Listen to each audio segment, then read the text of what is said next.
सर्वप्रथम सर्व स्वामी भक्तांचे पुन्हा एकदा खूप खूप मनापासून स्वागत आहे. अंगावरती शहारे आणणारा आजचा भोपाळ येथील रहिवासी असलेल्या ताईंचा खूप रोमांचक असा अनुभव आहे. जो कोणी भाग्यवान असेल, ज्याच्या भाग्यात असेल, खरंच खूप सुंदर अनुभव आहे. हा अनुभव ऐकण्यासाठी खरंच प्रत्येक स्वामी भक्ताने ऐकावा असा हा अनुभव आहे. चला तर मग या सुंदर अशा अनुभवाला सुरुवात करूया. ताई म्हणतात, सर्वप्रथम सर्वांना श्री स्वामी समर्थ. माझ्या जीवनाचे सूत्रधार असलेले या ब्रह्मांडाचे चालक मालक पालक भगवान श्री स्वामी समर्थ महाराज यांच्या चरणी कोटी कोटी प्रणाम. स्वामी भक्तांनो, आज मी तुम्हाला माझ्या जीवनातील खूप मोठे अनुभव सांगणार आहे. मला सांगायला फार आनंद वाटतो की मी आणि माझे मिस्टर आम्ही दोघंही स्वामींचे खूप निस्सीम भक्त. आम्ही दोघंही शिक्षक.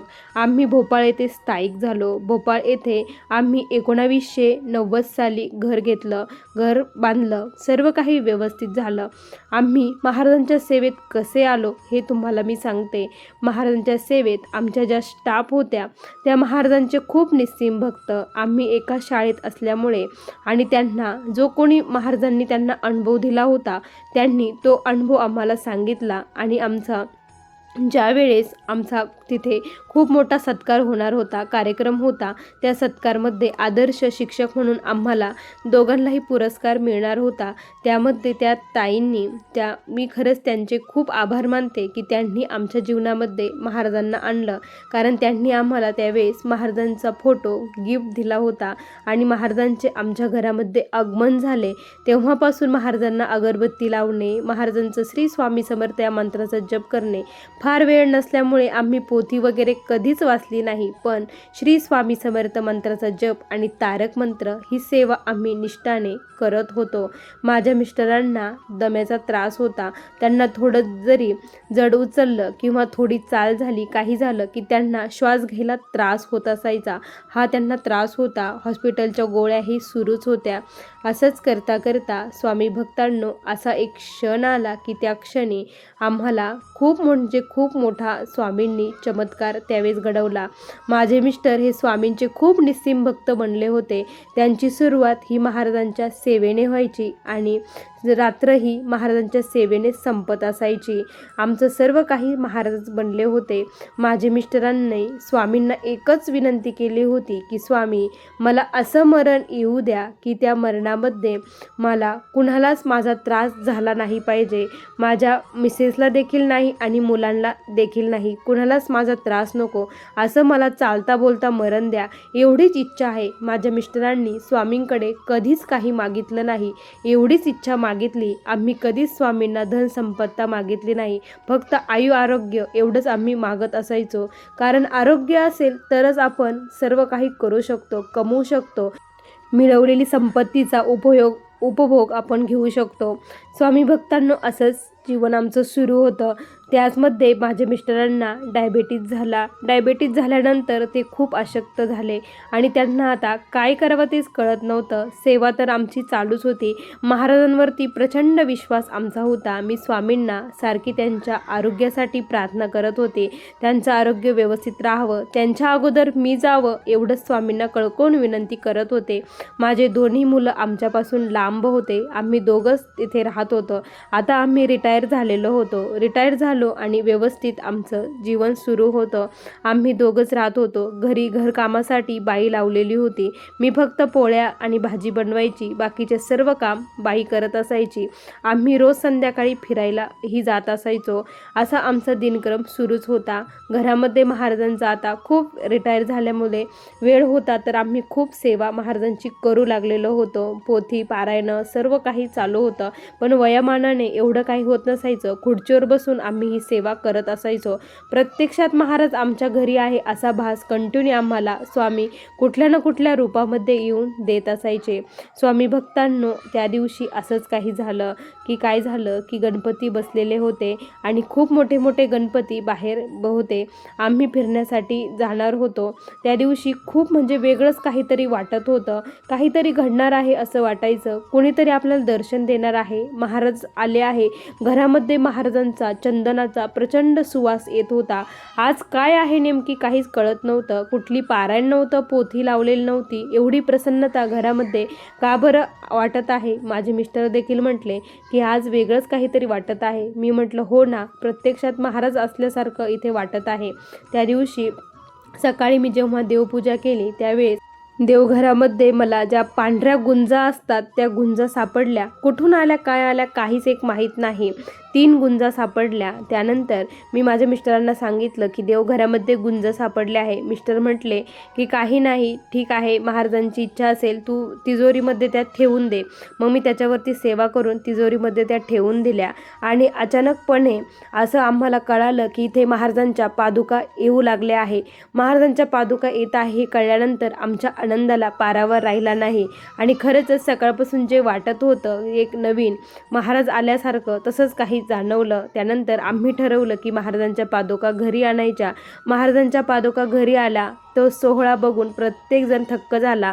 आम्ही प्रसाद देखील केला. महाराजांच्या पादुकाचे पूजन झाले, पाद्यपूजन झाले आणि त्या दिवशी घरामध्ये खूप छान वाटत होतं.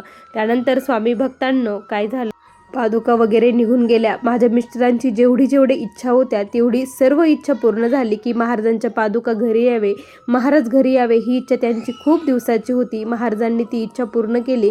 आम्हाला खूप भरून पावल्यासारखं वाटलं. गणपती बसलेले होते. वार होता गुरुवारचा. दुसऱ्या दिवशी गुरुवार होता. आम्ही सकाळी लवकर उठलो. आमची जी दिनचर्या आहे ती सर्व केली. संध्याकाळचे जी वेळ होती ज्यावेळेस आम्ही फिरायला बाहेर जात असायचो त्यावेळेस आम्ही बाहेर फिरायला गेलो. जिथे गणपतीची होता तिथे आरती वगैरे झाली आणि तिथे गेल्यानंतर आम्हाला आरती झाल्यानंतर प्रसाद मिळाला. आमच्या हातावरती प्रसाद दिला. त्या दिवशी शिऱ्याचा प्रसाद आणि बेसनाचे लाडू प्रसादासाठी होते आणि आम्हाला खूप नवल वाटलं, कारण गणपतीचा प्रसाद म्हणल्यानंतर खिरापत किंवा मोदक असतात, पण त्या दिवशी डाळीचे लाडू जे महाराजांचे आवडीचे आहेत ते आम्हाला भेटले. आणि विशेष म्हणजे माझ्या मिस्टरांना डाळीचे लाडू प्रचंड आवडतात, पण डायबिटीसमुळे त्यांना ते खाणं आता शक्य नव्हतं. पण प्रसाद म्हटलं तर ते त्यांनी खाल्ला.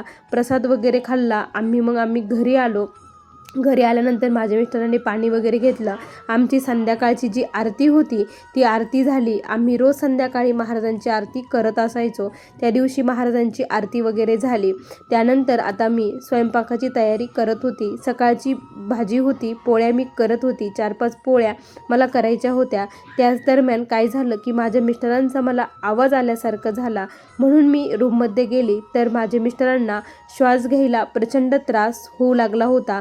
त्यांचे पाय हे वाकडे झालेले होते. ते बेडवरती एका कडेला बसलेले होते आणि त्यांचे पाय पूर्णपणे वाकडे झालेले होते. तोंडातून त्यांना काही बोलता येत नव्हतं. श्वास घ्यायला त्रास होत होता. मी प्रचंड घाबरली.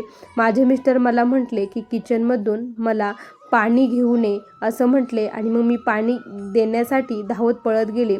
त्यानंतर ज्यावेळेस मी 2 सेकंदाने धावत पळत येऊन पाणी घेऊन आले त्यावेळेस जे दृश्य बघितलं ते बघून मला काय करावं तेच कळेना. कारण माझे मिस्टर जे खाली पडणार होते, त्यांचे पाय पूर्ण आतमध्ये होते आणि तोंड देखील त्यांचे होतं.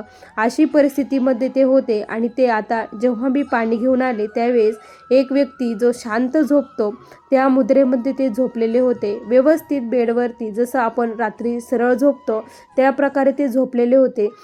मी जेव्हा त्यांच्यापासून गेले त्यांची मनस्थिती अशी बिलकुल नव्हती की ते असे झोपतील म्हणून. असे ते झोपलेले होते. मी खूप घाबरले.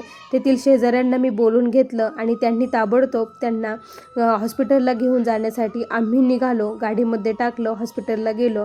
डॉक्टरांनी गाडीमध्येच माझ्या मिस्टरांना चेक केलं, नाडी वगैरे बघितली.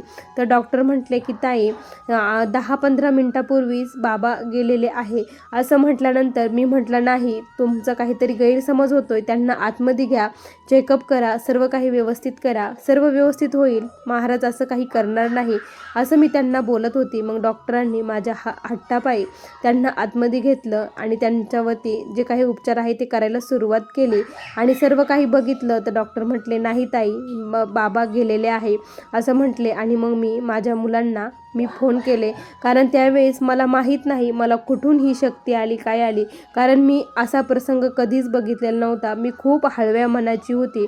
मला खूप भीती वाटायची आणि माझा BP देखील खूप कमी होत असायचा. असा काही प्रसंग घडला, पण त्या दिवशी महाराजांनी मला खूप ताकद दिली, प्रचंड शक्ती दिली आणि त्या शक्तीसोबत लढण्याची ताकद दिली. मुलांना कॉल केला, कारण मुले लांब असल्यामुळे येण्यासाठी वेळ लागेल म्हणून मुलांना कॉल केला आणि त्यावेळेस एक एक प्रसंग ज्यावेळेस मला आठवला त्यावेळेस मला खूप रडायला यायला लागलं. खूप म्हणजे खूप. महाराजांची किती आघात लीला आहे. स्वामी प्रत्यक्षात घरात आले होते त्या दिवशी, तो मला भास झाला, कारण माझे मिस्टरांना प्रत्यक्षात महाराज झोपवायला आले होते, दुसरं कोणीच नव्हतं. कारण मी त्यांची परिस्थिती स्वतःच्या माझ्या डोळ्याने बघितली होती. ते स्वतः असे झोपू शकत नव्हते, महाराजांनी त्यांना झोपवलं होतं आणि ते बघून मला खूप रडायला यायला लागलं की खरंच महाराजांना आयुष्यभर माझ्या मिस्टरांनी काहीच मागितलं नाही, पण जी त्यांची इच्छा होती स्वामींनी ती पूर्ण केली. त्यांची एकच इच्छा होती की मी चालता बोलता जावं. माझं जे आजारपणाचं जो हे आहे ते माझ्या पत्नीला किंवा मुलांना कोणालाच त्याचा त्रास होऊ नये, मी बेडवरती कधीच झोपू नये, अशी त्यांची इच्छा होती आणि महाराजांनी ती इच्छा पूर्ण केली.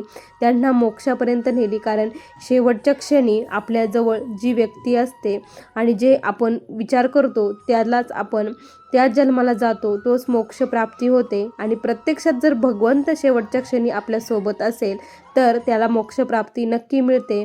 मला खूप छान वाटलं की खरंच महाराज तुम्ही आहात, तुमची अगाध लीला आहे. प्रत्येक भक्ताची इच्छा पूर्ण करण्यासाठीच तुम्ही येथे अवतरित झाले आहात.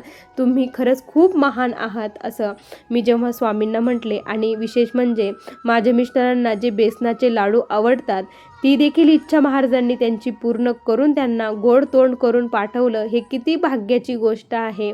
आता स्वामी भक्तांनो, हा माझ्या जीवनातील सर्वात मोठा अनुभव मी तुम्हाला सांगितला.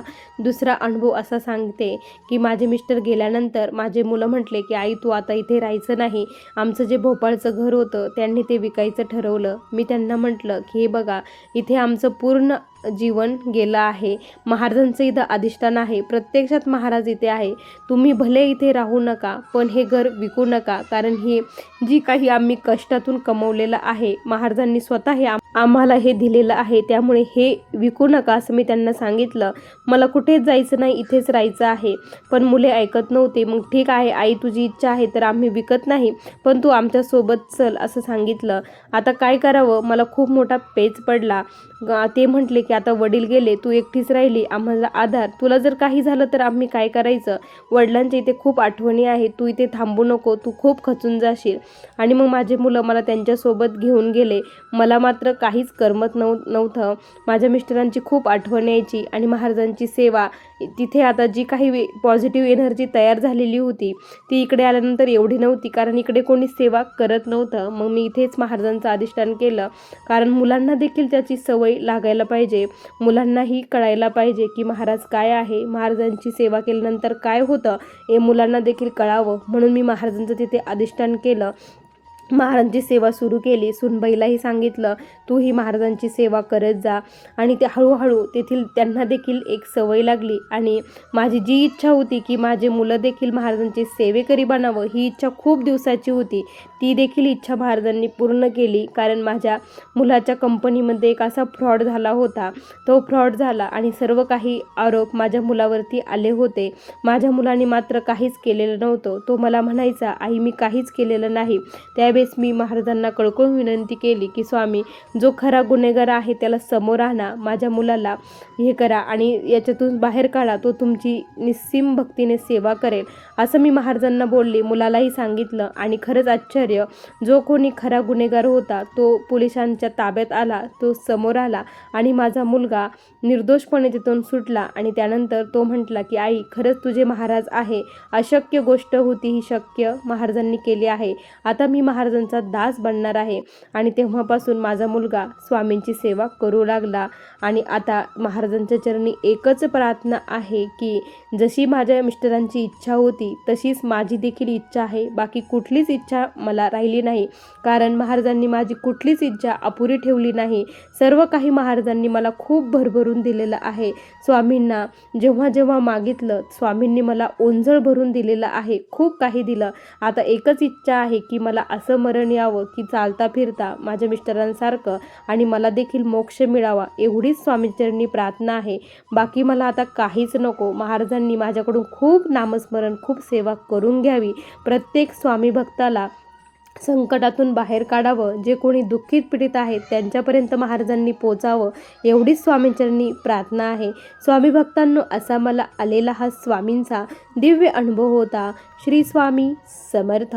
बघा स्वामी भक्तांनो, किती सुंदर अनुभव आहे ताईंचा. तुम्हाला हा अनुभव कसा वाटला नक्की कमेंटमध्ये कळवा. पुन्हा भेटूया अशा सुंदर अनुभवासोबत. तोपर्यंत सर्वांना श्री स्वामी समर्थ. जय जय स्वामी समर्थ. श्री गुरुदेव दत्त.